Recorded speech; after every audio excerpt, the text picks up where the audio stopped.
Assalamualaikum warahmatullahi wabarakatuh. Perkenalkan, nama saya Cinta Pelia Nabila dengan NIM 06021382530104. Halo semuanya, siswa-siswi kelas 8 yang luar biasa. Hari ini kita akan menyimak sebuah cerita rakyat dari Besema, Sumatera Selatan yang tak kalah unik dan penuh makna. Cerita ini berjudul Tuan Puyang Dikat. Sebuah kisah yang sudah lama hidup di tengah masyarakat dan memiliki nilai-nilai penting tentang kebijaksanaan, keberanian, serta hubungan manusia dengan alam. Kalian mungkin pernah mendengar berbagai cerita rakyat dari daerah lain, tetapi kisah Tuan Puyang Dikat punya daya tarik berbeda.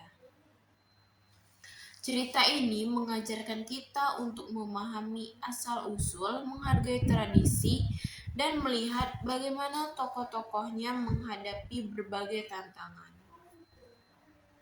Nah, sekarang mari kita buka imajinasi kita bersama.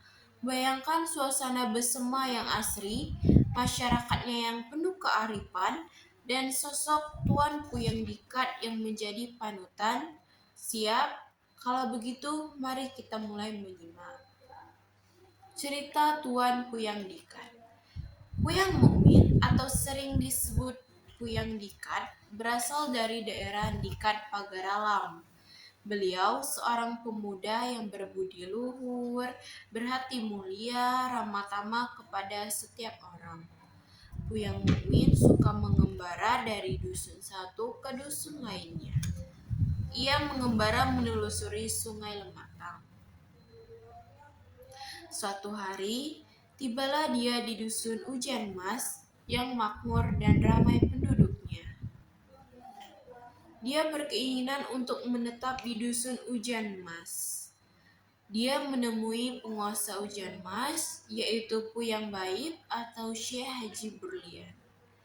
Lalu dia memberitahukan keinginannya untuk menetap di Ujan Mas. Akhirnya, dia pun menetap di Ujan Mas dengan menginap di rumah Puyang Baib. Semenjak Puyang Dikat tinggal di Ujan Mas, banyak hal aneh yang terjadi di Ujan Mas. Penduduk Ujan Mas seringkali terheran-heran dibuatnya. Memang, Puyang Dikat dikenal sakti, tetapi kesaktiannya tidak pernah ditunjukkan kepada orang lain. Begitu juga dengan Puyang Baib. Dia seorang ulama besar yang selalu berbuat kebaikan kepada sesama orang. Dia terkenal sebagai penghafal Al-Quran dan memahami ilmu hadis. Hal ini membuat dia termasyhur kemana-mana. Budi luhurnya tersebar ke dusun-dusun tetangga. Dia suka sekali menolong orang yang mengalami kesulitan.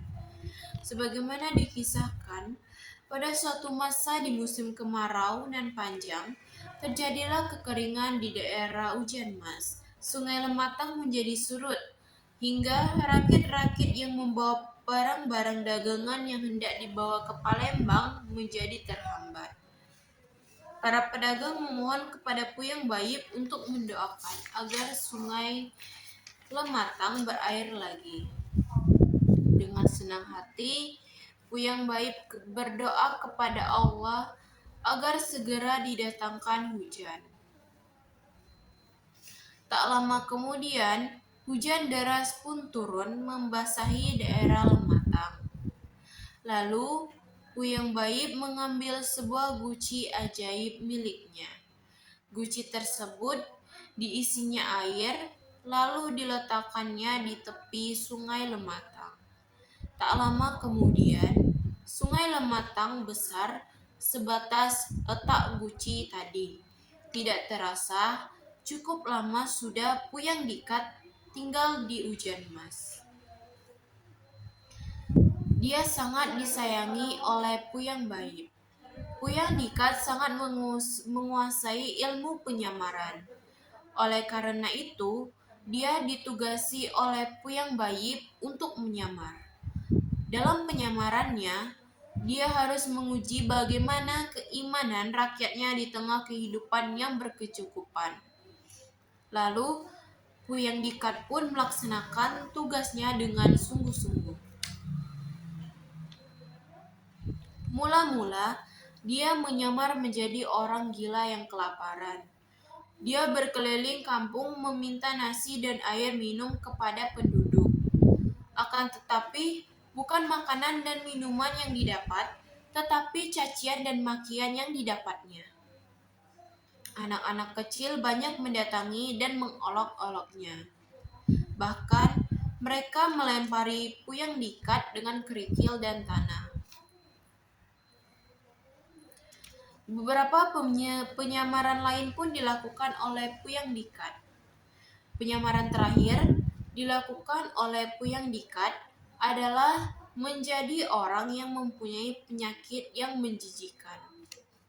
Dia mempunyai borok yang penuh nanah dan tersebar di seluruh tubuhnya. Lalu, dia berkeliling kampung, berhenti dari rumah ke rumah.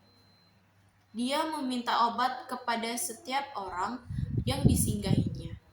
Tetapi orang yang disinggahi merasa jijik melihat penyakit yang dideritanya. Dalam perjalanannya, dia melihat ibu-ibu duduk berjejer di tangga rumah sambil mencari kutu. Lalu ia menegur para ibu itu. "Wahai saudaraku, kalau perbuatan kalian begini terus, maka hidup kalian tidaklah tentram. Kebiasaan mencari kutu tidaklah buruk, akan tetapi sambil mencari kutu membicarakan aib orang lain itu tidaklah baik. Aib orang sangat tidak pantas untuk dibicarakan." Mendengar nasihat orang yang tidak jelas asal-usulnya, para ibu pun marah dan mengusirnya dengan kasar. Puyang Dikat pun berlalu. Dia bermaksud mendatangi rumah Puyang Bayib. Tanpa ragu, dia bertamu ke rumah Puyang Bayib. Puyang Bayib menerimanya dengan baik dan mempersilahkannya masuk.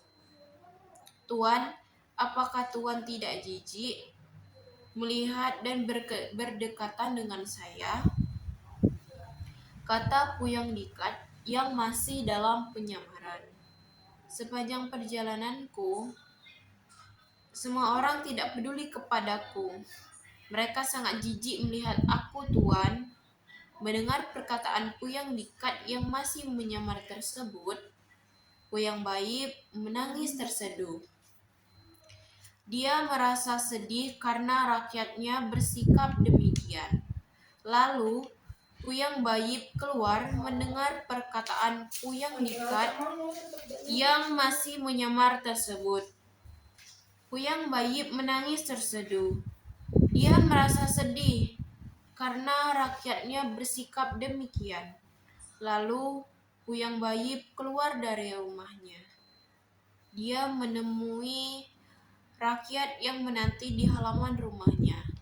Kemudian dia berkata, "Wahai rakyatku, kalian telah mendustakan agama kita. Kita sebagai muslim seharusnya tolong-menolong antar sesama. Meskipun orang yang kita temui tidak pantas menurut kita, seharusnya kita berbuat baik terhadap semua makhluk Allah, karena hidup kita tidaklah lama. Saya mohon kepada kalian untuk insyaf dan segeralah bertobat kepada Allah." Mendengar perkataan Puyang Bayib, penduduk menjadi heran dan ketakutan. Penduduk bertanya-tanya dalam hati, ada apakah gerangan sehingga Puyang Bayib berkata demikian dan marah-marah. Mengetahui rakyatnya kebingungan dan ketakutan, Puyang Bayib melanjutkan perkataannya. "Rakyatku, Saya yang menugaskan Puyang Dikat menyamar dalam berbagai rupa untuk menguji keimanan kalian semua. Saya sangat sedih atas perbuatan dan sikap kalian yang jauh dari harapanku. Kalian semua tidak peduli terhadap penderitaan sesama. Bukannya menolong, tetapi kalian menghina dia. Oleh karena itu, segeralah memohon ampun dan bertobatlah kepada Allah. Tidak lama kemudian, Puyang Dikat keluar rumah. Dia tersenyum kepada semua orang, seakan tidak ada yang pernah menyakiti hatinya. Semua penduduk pun tercengang dibuatnya. Menyadari kesalahan yang terjadi secara serentak, penduduk menangis menyesali perbuatan mereka. Mereka meminta maaf kepada Puyang Bayib dan Puyang Dikat. Mereka berjanji tidak akan mengulangi kesalahan yang sama. Mereka pun bertobat kepada Allah. Merasa tugasnya di Ujanmas selesai, Puyang Dikat berpamitan kepada Puyang Bayib. Dia akan melanjutkan pengembaraannya ke desa lain. Dia berminat menelusuri Sungai Lematang.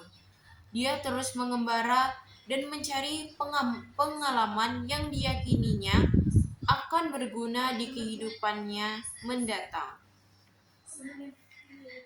Sekian lama meninggalkan Ujanmas, muncullah kerinduan untuk mengunjungi Ujanmas. Dia melakukan penyamaran kembali. Kali ini, Puyang Dikat menyamar menjadi orang miskin. Dia berkeliling kampung, mengitari rumah penduduk. Penduduk yang rumahnya didatangi si miskin mau mempersilahkan si miskin mampir.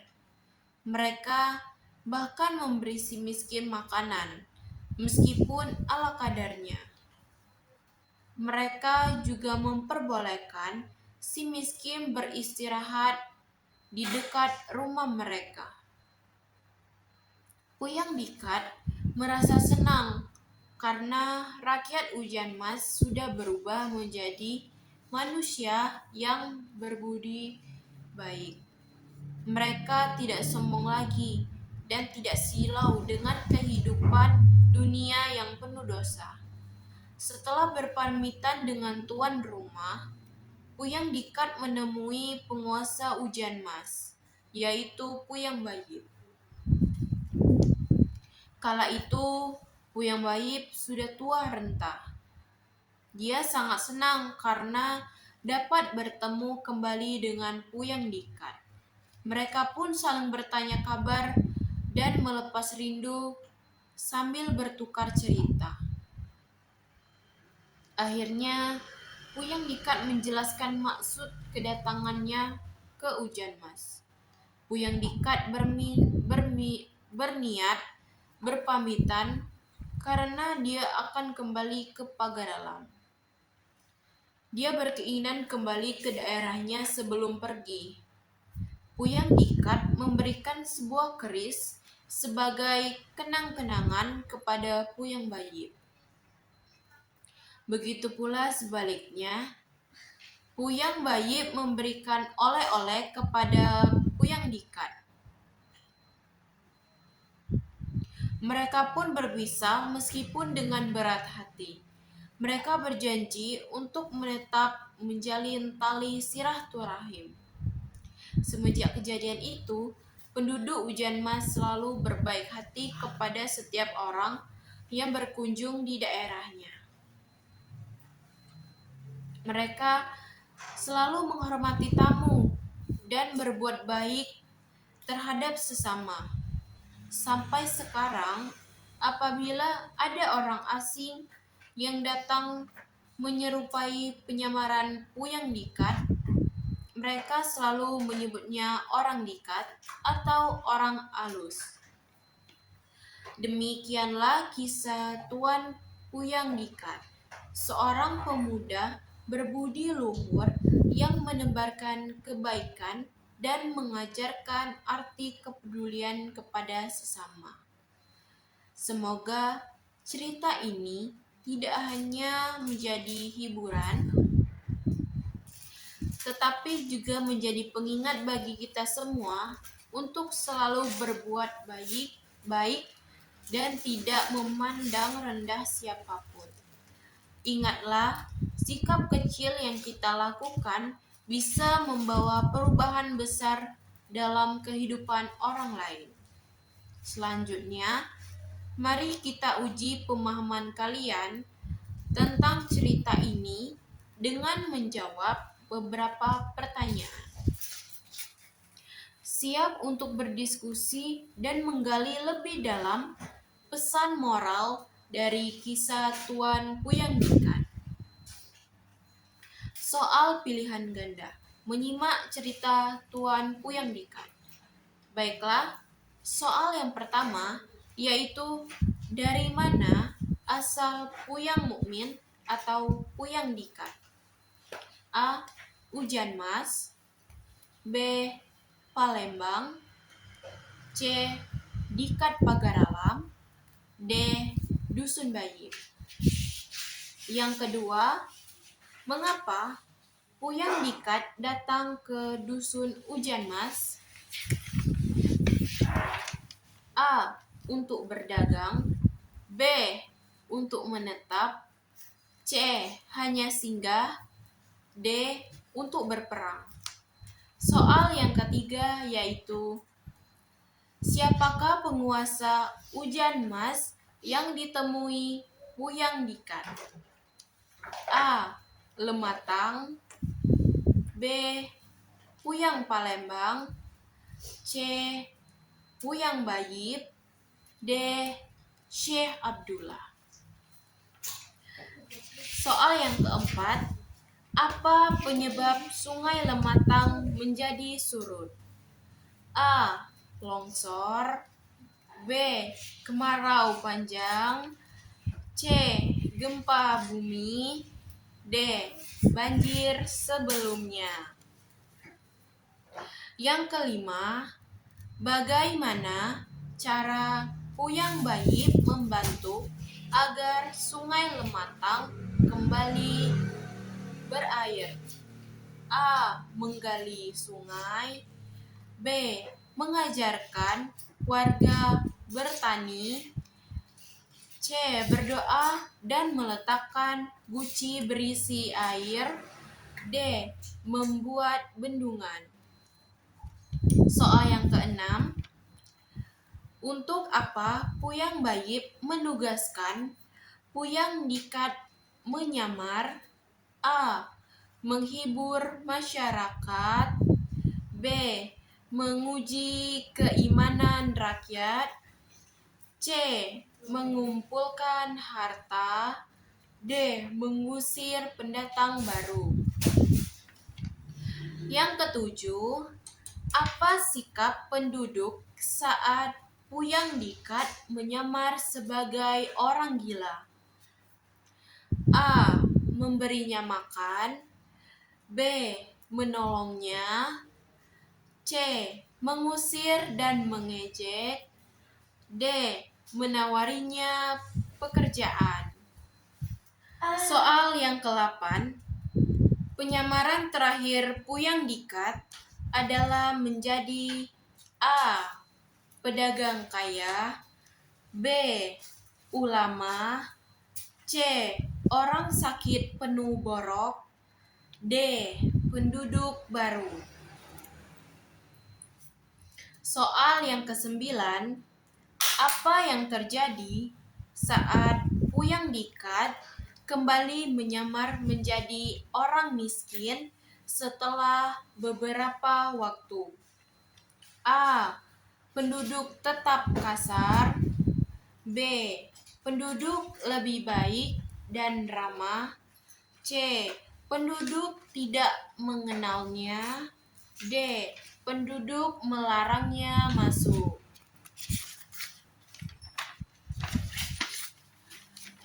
Soal yang ke-10, Apa yang diberikan Puyang Dikat kepada Puyang Bayib sebelum pulang? A. Uang. B. Kitab. C. Keris. D. Guci. Dengan berakhirnya kisah Tuan Puyang Dikat ini, kita dapat belajar bahwa kebaikan hati, kepedulian, dan kerendahan diri adalah nilai yang harus dijaga dalam kehidupan. Perjalanan dan penyamarannya mengajarkan kita bahwa setiap tindakan akan kembali kepada diri kita sendiri. Semoga kisah ini menjadi pengingat agar kita tetap berbuat baik tanpa memandang siapa yang kita temui. Terima kasih sudah mengikuti cerita ini. Semoga bermanfaat dan menjadi inspirasi untuk bersikap lebih bijak dalam kehidupan sehari-hari, serta menanamkan agar kita lebih peduli terhadap lingkungan sekitar atau orang lain. Baiklah, itu saja cerita yang bisa saya sampaikan. Wassalamualaikum warahmatullahi wabarakatuh.